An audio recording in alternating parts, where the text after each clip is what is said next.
Let me ask you this. Do you know the fastest growing population are centenarians, people over 100 years old?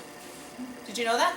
Fastest growing population. Now, you've seen those Prudential commercials where they put the dots of what's the oldest person you know, and now you start to see this increase at the 80, 90, and 100 mark. Okay?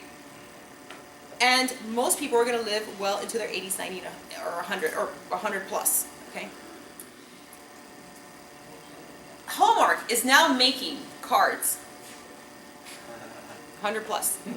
All right? How long of retirement should you plan for? Well, you need to plan for your retirement. You need to plan for your health. Fastest growing population is centenarians. Babies born after the year 2000 are probably going to live well into the 80s, 90s, and 100.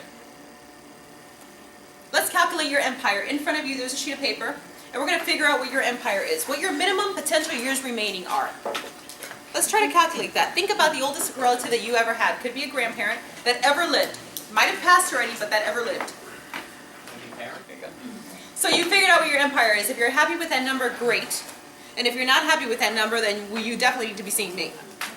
If you knew you were going to live to be 100 and beyond, what would you change? What would you address? What would you improve on? Maybe your mission.